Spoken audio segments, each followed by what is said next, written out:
Hello दोस्तों, आज मैं आप लोगों को हरतालिका तीज व्रत क्यों रखा जाता है और ये व्रत रखने से आपके जीवन में क्या प्रभाव पड़ता है, तो शुरू करते हैं हरतालिका तीज व्रत।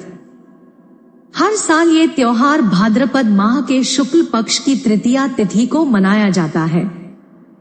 ये व्रत मुख्य रूप से सुहागिन महिलाओं के लिए है। इस दिन सुहागिन महिलाएं अखंड सौभाग्य और सुखी वैवाहिक जीवन के लिए व्रत रखती हैं। वहीं कुंवारी कन्याएं मनचाहा वर पाने के लिए ये व्रत रखती हैं। इस व्रत में महिलाएं मां गौरी और शिव जी की पूजा करती हैं। साथ ही सौभाग्यवती होने का आशीर्वाद मांगती है। विवाहित महिलाओं के लिए ये व्रत बेहद ही महत्वपूर्ण माना जाता है। हरतालिका तीज व्रत कठिन होता है क्योंकि इस दिन महिलाएं निर्जला उपवास करती हैं। इस दिन पूजा के दौरान व्रत कथा सुनने से ही पूजा का पूर्ण फल प्राप्त होता है। चलिए जानते हैं हरतालिका तीज व्रत कथा के बारे में। हर साल ये त्योहार भाद्रपद माह के शुक्ल पक्ष की तृतीया तिथि को मनाया जाता है। ये व्रत मुख्य रूप से सुहागिन महिलाओं के लिए है। इस दिन सुहागिन महिलाएं अखंड सौभाग्य और सुखी वैवाहिक जीवन के लिए व्रत रखती हैं। वहीं कुंवारी कन्याएं मनचाहा वर पाने के लिए ये व्रत रखती हैं। इस व्रत में महिलाएं मां गौरी और शिव जी की पूजा करती हैं। साथ ही सौभाग्यवती होने का आशीर्वाद मांगती है। विवाहित महिलाओं के लिए ये व्रत बेहद ही महत्वपूर्ण माना जाता है। हरतालिका तीज व्रत कठिन होता है क्योंकि इस दिन महिलाएं निर्जला उपवास करती हैं। इस दिन पूजा के दौरान व्रत कथा सुनने से ही पूजा का पूर्ण फल प्राप्त होता है। चलिए जानते हैं हरतालिका तीज व्रत कथा के बारे में।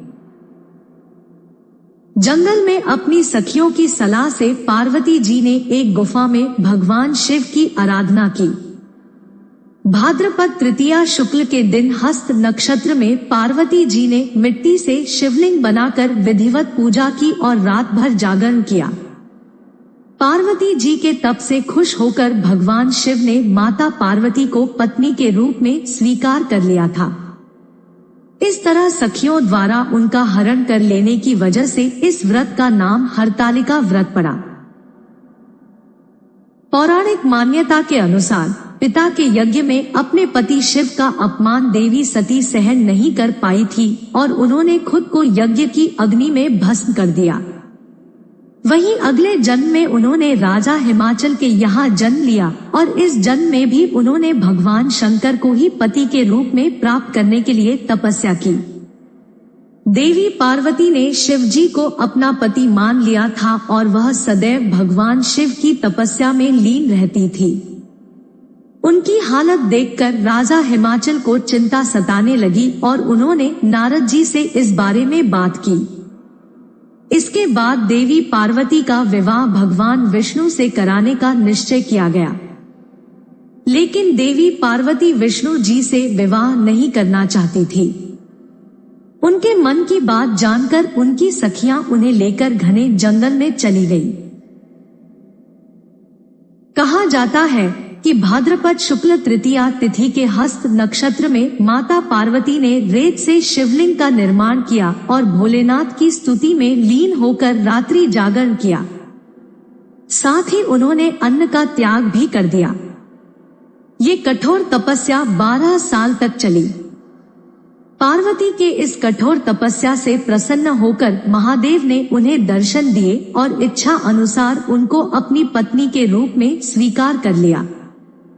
इसलिए हर साल महिलाएं अखंड सौभाग्य के लिए इस व्रत को करती हैं।